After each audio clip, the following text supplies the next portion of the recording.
Donald Trump's first vice president is weighing in on one of his cabinet appointments. Former Vice President and Indiana Governor Mike Pence says he's concerned with Robert F. Kennedy's appointment to run the Department of Health and Human Services. Of course, Mike Pence coming out and saying that he strongly opposes RFK. So let me ask you about that square on. What are the politics of this? So you have this team of outsiders that President Trump has nominated. By the way, one which that he expressly and explicitly campaigned on. He said, these are the people I will put in my administration. He brought them on stage with him. He told the American people, this is the team. This is who we are going to put together. And now you've got people like Mike Pence saying, oh, no, we don't want that. It's like, excuse me. Are you not understanding what the political moment is? It's not that just Donald Trump got the votes and this is the guy that he wants to nominate. No, he expressly said this is what he would do. This is what the American people asked for. So walk me through some of this stuff that you're seeing, the politics of it. Look, I don't think Mike Pence has the stroke to actually block RFK, but what's really going on here as it pertains to the United States Senate?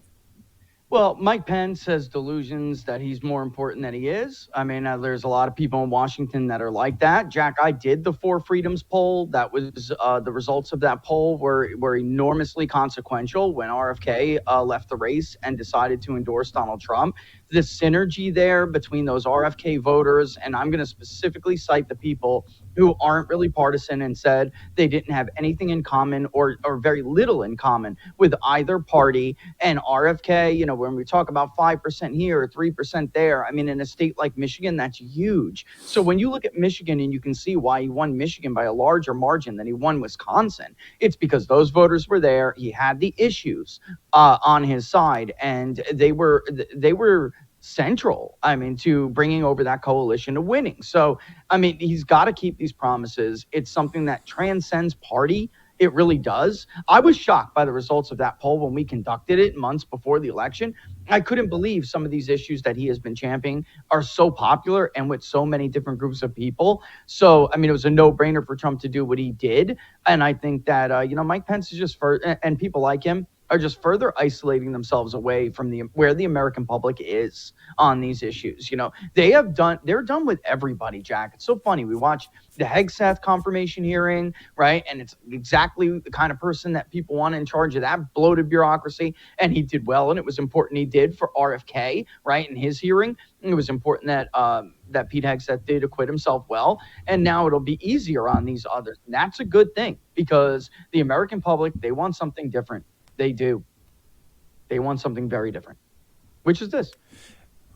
Well, so that notwithstanding, there is clearly something going on here with Mike Pence. Look, Pence knows that he doesn't have any political future, that he doesn't have any moment. No, I know what we're getting to. You know what I'm setting up to. Yeah, so, I'm going. But Pence is being used and is by his backers to become this voice to go out there and say, no, you can't have RFK Jr. and you can't have him because of this, that, and the other thing. And you watch, he's going to start saying the same stuff about Jay Bhattacharya and Dr. Markey and all of the people that suddenly come up when you're in terms of the FDA and all of these issues. Suddenly, all the people that President Trump campaigned on and said, these are the ones that I want in, particularly when it comes to the MAGA movement, Mike Pence suddenly stands in direct opposition to them. What's going on there, and who's his real target audience? Let's remind everybody who was in charge of the Trump administration's COVID relief team, right? Who worked closely with Dr. Deborah Birx, who worked closely with Anthony Fauci, who told the president to listen to the research from England that, you know, these are your voters, tens and tens of millions of them are going to die. We can have this, utter disaster on our hands. That was Mike Pence. Right? I mean, let's take a trip down memory lane for a second. These are the people he's speaking for. That's the audience, right? So they're just tapping it to whomever that they can get their hands on. And Mike Pence, no matter and it is a fact, he just doesn't have a following anymore. It's still for them. They view it as politically damaging because he was his former vice president. So they think, oh, it's a gotcha, but it's not. It's really not, Jack. And it's just, they're all in their own bubble talking to each other. They're powerful interests, right? I mean, he looked out for Pfizer. He looked out for Moderna. He looked out for all of these people. Of course, they don't want RFK there, and of course, they're going to pick up the phone and call Mike Pence to do whatever they can. They're going to use every round that they have in the chamber, even if it's a dud. Right. Even if it's a dud, like Mike Pence. Well, yeah, and they know Pence is a dud, but it's kind of like the Democrats using Tim Kaine against Hegseth, right? They know the guy's a dud, but they need someone to kind of put it all out there. So, all right, you give it to Tim Kaine, the guy who looks like Pennywise the Clown if you rubbed his makeup off. And so they give it to him and throw it out there. But so the same deal with Mike Pence. My issue is not necessarily that Mike Pence is going to influence any of this, but what happens when some of those U.S. senators start to sit down and say, you know what?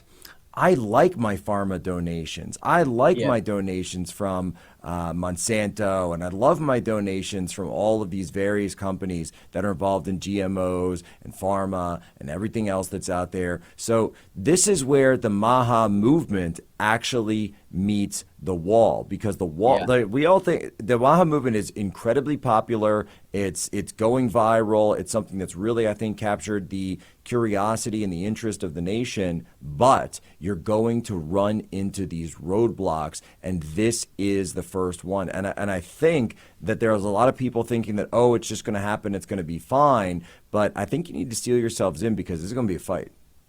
Jack, after the pandemic, right, when Mike Pence was the head of that team, the Pfizer had by far started to onboard the largest number of lobbyists of anybody on K Street, any single entity on K Street. I mean, they were stacking them. The control that they have, and not just Pfizer, but big pharma in general, the control that they have over a lot of these politicians, including Republicans, is immense. And we always hear about the military-industrial complex and the control they have over both parties, but big pharma as well rivals it, Jack. They do. I mean, Pfizer wasn't putting all of those people together for nothing, right? They knew eventually that the frenzy would end, and they wanted a foothold to remain there at Capitol Hill when that was over, when the chaos and the fear was over.